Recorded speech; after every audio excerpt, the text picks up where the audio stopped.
Welcome, welcome to the Vibrant, Wild, and Free series. Here, I'm Rebecca Schissler-Marshall, and I'm here with Erin Sharaf, and this is episode number 8. We're talking about going from depletion to rejuvenation today. Welcome, Erin. Thank you, Rebecca. Wonderful topic. Much needed, I Oh, believe. I love this topic mostly because, it's so much of what I see out in the world of people who are depleted and wondering why and how to get to be to feeling not depleted.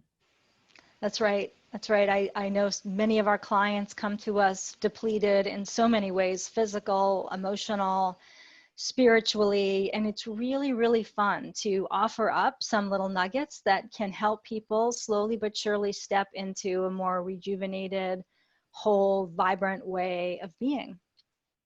Yeah, and I love the way that you just pointed out that it's not just one piece, right? This is some of the work that you and I agree on is that this is a multidimensional work. This is multidimensional work that we both try to bring into the world to become this vibrant person. If you just focus on one part or one piece, then it is more challenging to be vibrant, to be wild, to be free, because you're only kind of feeding one part of you when there are so many pieces and parts that need nourishing.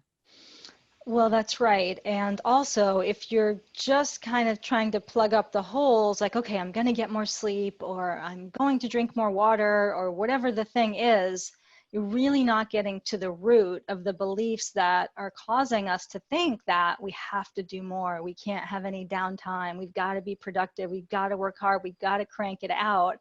It's those beliefs. And we had a whole episode about the conditioning of the culture that are running the show. It's that operating system. So we can talk about the things to do, and we love talking about that.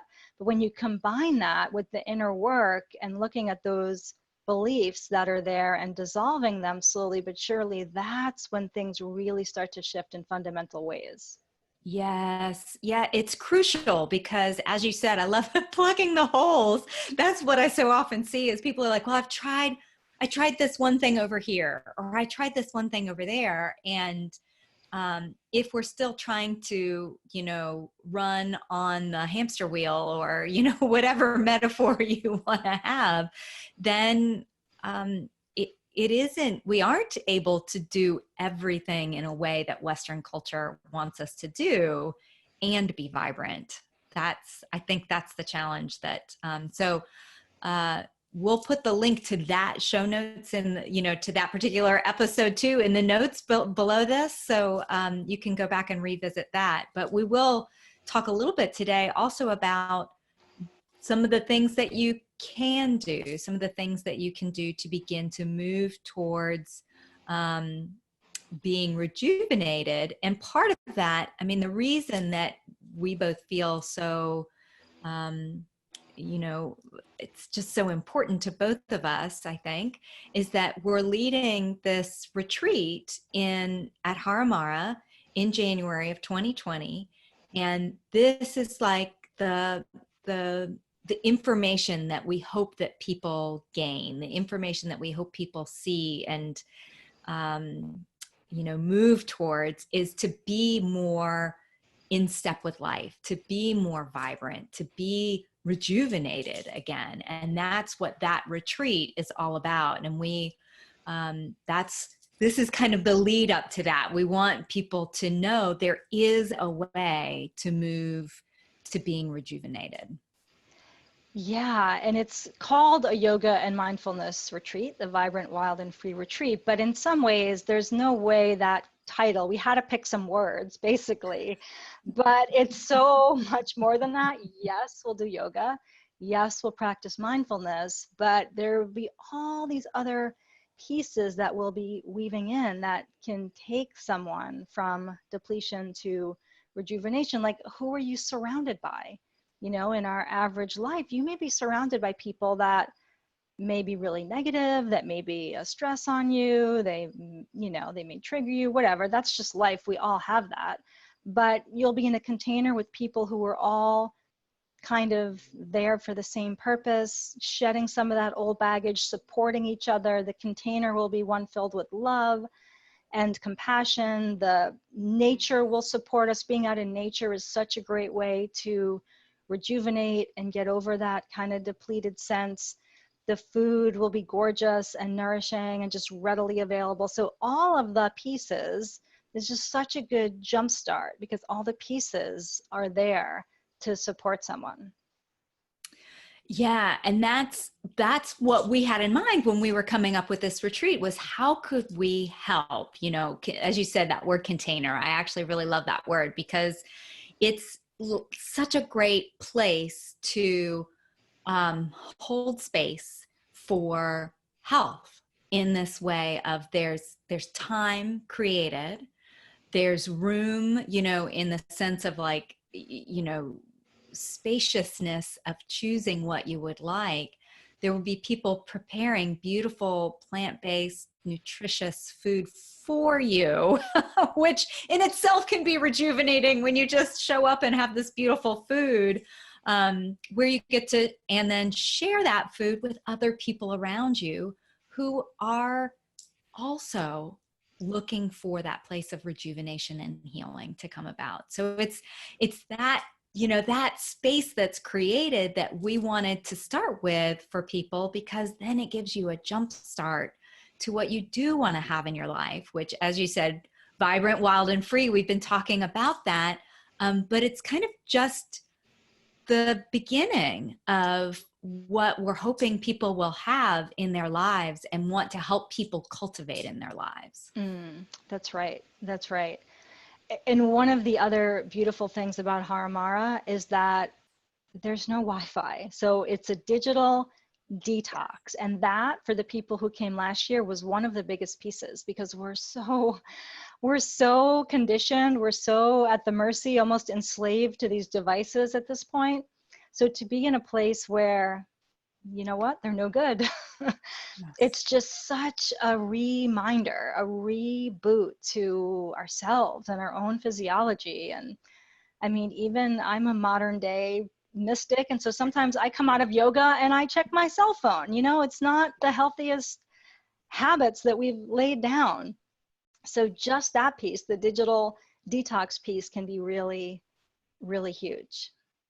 Yeah. And that's such a support in terms of, you know, you mentioned before, you can't just plug a hole with sleep, and sleep is important. And when you're digitally detoxed, you have that opportunity for, you know, all the things we've talked about in this series, right? That, well, what wants to happen next? Because you're not just looking at your cell phone for like, oh, what do I have to do next? Where am I supposed to go? And you have that freedom that becomes available to you of, well, Right. my body says I need to rest, right? So it's all of those pieces that we've been talking about of how can you listen to what your body needs? How can you listen to what wants to happen? And so often we're filled, you know, to the brim of to-dos and, you know, things on the schedule and digital information that we aren't able to listen to that. So it provides such an amazing opportunity for us to begin to listen. Yeah, to begin to listen to that voice inside. And if you have 10 free minutes or 10 free hours, you know, not going to social media or whatever, you can't do it. So it's like, okay, what am I going to do? I don't know. Let me feel the air against my skin. I don't Yeah. know. Let me listen to the birds sing. I Yeah. don't know. Let me take a barefoot walk on this path in the jungle and see who I meet. You know, it's like all these other possibilities open up. Or let me just lay in my gorgeous, comfortable bed and be and just be. And that's an option. And no one's going to judge. There's no shoulds or do's or get movings. It's could be a whole week of just seeing what wants to happen, which is a really rare opportunity. Yeah, and that's one of the things that we really wanted to create was, you know, we have the structure or the framework of yoga in the morning, mindfulness, mindful movement in the afternoon. And if your body says no to the yoga, that's okay. Like that's, you know, if you say on this amazing adventure down at the private beach that Haramara has, then that's okay. We aren't going to chase after you with an attendance role of, why weren't you at yoga? The And yoga that's police will be out. yoga police. I love that. Yeah, that's what we want to have for you, is that ability to open to what feels and really feels right, not the shoulds or the have tos, but to find out, like, maybe I'm going to go to yoga and I'm just going to sit in child's pose for the whole time, or shavasana for the whole time, or maybe I'm going to do my own pose while Rebecca leads something else. And all of that is welcome, accepted, and encouraged even. So that's, that place, that's part of this rejuvenation, right? That's the beginning point of, could you imagine, just take that moment to imagine what it would be like to have the space to listen to what you want. I mean, like, when I have that, it's like so delicious and luxurious, and I just want to create that for other people. Yes. And to have people encouraging you to do that. It's like that saying, don't just do something, sit there, you know? I love that. I love that. So we'll be Yes. encouraging non-doing to the extent that that serves you. And then if you're there and you feel super energized, there'll be all these beautiful options you could pick from in terms of bird watching and whale watching and hiking and whatnot. But you can decide moment to moment and Yes. just listen authentically. So you have the opportunity of being embodied, of being in your body with movement practices, or on your own with hiking in the woods, hiking in the jungle, or hiking down to the beach, or, as you said, whale watching, bird watching. There are lots of options outside of the resort. And so, I'm kind of thinking through all the pieces that we talked about multidimensionally, right? Nourishing your body with food, we've talked about nourishing the body with movement, but also nourishing your mind, right? And your emotions with that space and the time and the rest that we've talked about before, during this session. Mm-hmm. And then there's that spiritual component too. And that's another piece that, being in nature can be one of the greatest ways to access spirit. And I believe, the way that I like to think of yoga and mindfulness, to me, is another really way for clearing that space for spirit to come and speak to us. Mm. Yeah, I love that, clearing the space for spirit to come and speak to us. Yes, somehow there's a easier access out in nature. You don't have all the distractions and the din and the sometimes low energy of the culture and the concrete world. And so things are accessible out there at times that are not so easily accessible in the chaotic, crazy world. Yeah.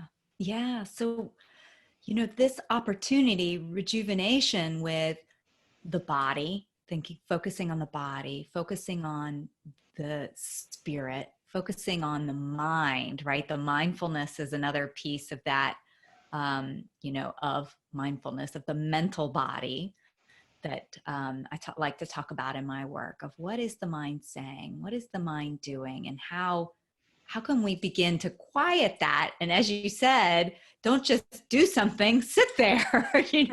That space is part of that, cultivating the listening, and the not always letting the mind lead what's going on. Yeah, yeah. So we hope you'll join us if it's calling to you, but we know that not everyone can join us. And so if you can't, what are some ways people can start weaving this into their every day, even if they can't do it for an extended period? Yeah. And I think, in the same ways that we've talked about what we are hoping to cultivate on the retreat, to be able to cultivate in that, in your life, those things like finding space and time for yourself, for, quiet, for, maybe it's just a walk in your neighborhood. Maybe it's a walk in the woods. Maybe it's, a meditation practice, those pieces, that space. To me, when I think of rest, it's sleep, and it's that space for quiet that comes with, not doing. That's Yeah. resting. That's such a great point, Rebecca, that there's sleep, but there's also non-doing. And oftentimes we forget that. It's either doing or sleeping, but to weave in some non-doing, and whether it be meditating or some of the other things you've described. Another thing that I think can be really powerful is starting your day with something beautiful. Sometimes if you Yes. even make 2 minutes, 1 minute, if that's all you have, express some gratitude, set some intentions, connect in whatever way you connect to your higher power. Just starting your day that way can really kind of set the tone. And Yes. yeah, I love that. The setting the tone for the day is so, it can be really powerful when you intentionally begin with, something that can be inspirational. Or I love, gratitude is one of my favorite practices, as I know it is for you as well. yeah, yeah. So gratitude, you could start and end the day with gratitude. Having little mini digital detoxes, even if, it's 1 hour, you're going to just put all that away, turn it off for whatever period of time, or maybe 5 minutes every hour, however you want to do it. But being less plugged in can be really valuable. And Yeah. then nourishing yourself, maybe being a little bit more intentional about what you're ingesting with both food, and I know that's a big topic for you, Rebecca, or even media, social media, other people. How are you nourishing yourself in general? Are there some shifts you want to make there? Just looking at all of that. Yeah, that's such a good point. We haven't even really touched on that, but what are you consuming physically, and what are you consuming, what are you watching, what are you reading, what are you listening to, and making a very conscious choice about that, because that influences all parts of us when we are consuming things that are, um, more negative. Not as uplifting and inspirational. There's a little bit of that out there, just a little bit.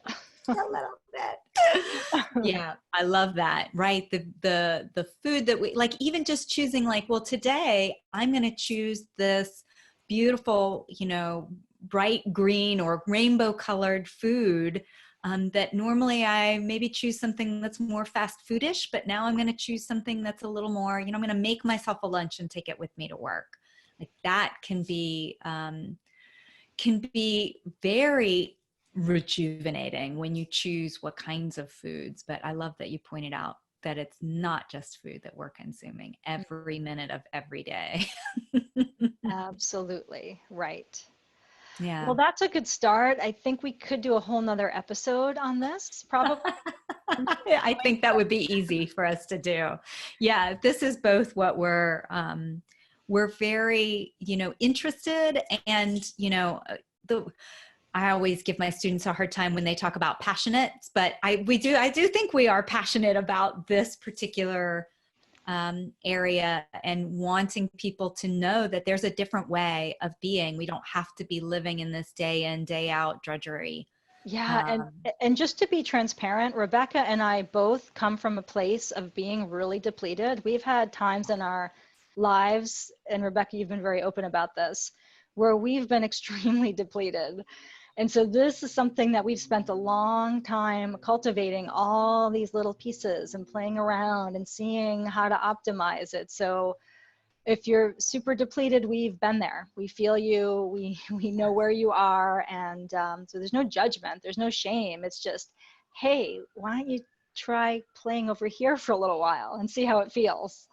yeah, and it has, as you said, we've both been there. We understand that. I so know what it's like, and, to also know that it's possible to go from being depleted to being rejuvenated. That you don't have to it's not like a, you know, It's not a life sentence. no life sentence. Exactly. Exactly.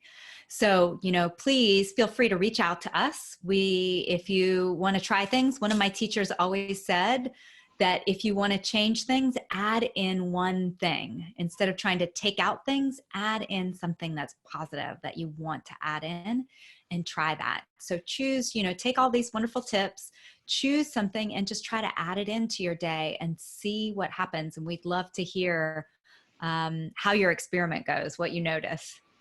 Absolutely. And good advice too, to not get overwhelmed with all of it and just pick one thing and try it and see how it goes and keep checking in. Wonderful.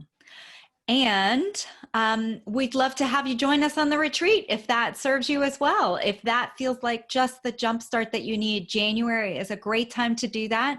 So it's January 11th through the 18th.